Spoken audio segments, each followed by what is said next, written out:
How to break the ice in a conversation. Of the dozens and dozens of tools that I could share in this video, the reason I'm picking apart this idea of positive social risks is whether you're an introvert or an extrovert, this mindset is immensely useful in helping you break the ice in a conversation.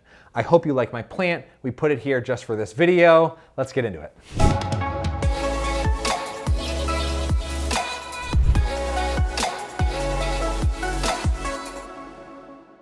My name's Chad Littlefield, and with my partner Will Wise, we put together a book called Ask Powerful Questions, Create Conversations That Matter. There are lots of ideas and ways to break the ice in that conversation. In this video, I'm actually gonna rewind back to 2013, where I was invited to give a TEDx talk on this idea of positive social risks. And I wanna break down what that is with the intention of giving you a really practical mindset to break the ice in your conversations. So quick synopsis, the idea of a positive social risk is anything that stretches you outside of your own comfort zone, outside of what is familiar and normal and safe, stretches you outside of that so your heart rate might go up a little bit with the intention of having a positive impact on somebody else. And so when you're thinking about how to break the ice in a conversation, let's apply this idea of positive social risk, and let's say you've just jumped into an online meeting 10 minutes early, and a colleague or a student that you have never met yet or you don't know really well is there, and you're both twiddling your thumbs, and there's a lovely chorus of, and you need to know what to do to break the ice. Here we go, we're gonna break it down each word. Positive social risk. Positive speaks to the intention that you have. I think when we think about breaking ice in a meeting, we're typically thinking about ourselves and we're worried about how we're gonna look or how we're gonna show up. And if you wanna break the ice in a conversation, you need to let go of how you look and focus on what the other person is thinking, feeling, caring about. Because if your intention is focused on them, no matter what you do, it'll probably break the ice. The point of breaking ice, right, is to chip away at this cold outer layer so that you can get to a more comfortable area. I can't film the rest of the video like this because this is terrifying me. So that's positive. It speaks to the intent that you have in how you're breaking the ice. The word social, it relates to people. Okay, that's pretty obvious.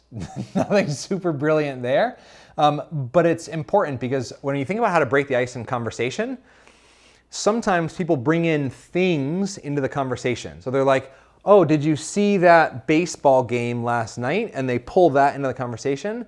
And that's not about that person or about you. That's about something separate and outside. And that's fine, right? You can break the ice with things that are external to the conversation. And yet, I think a really good way to break the ice in a way that actually promotes meaningful connection and not just fills time with small talk is if you're breaking the ice with something about you and or about them. And so that's the social component of that idea. And then the last bit is perhaps the most important, risk.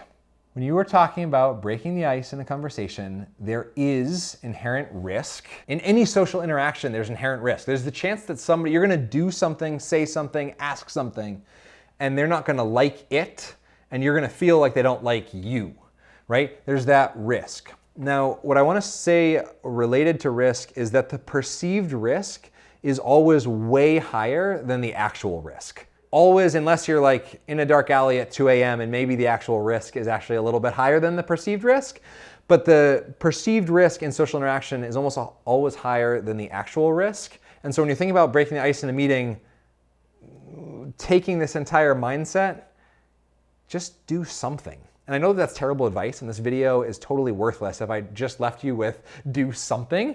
But below in the description, there's a whole bunch of resources. There's a list of questions that you can ask to help break the ice if you want to create a little group conversation.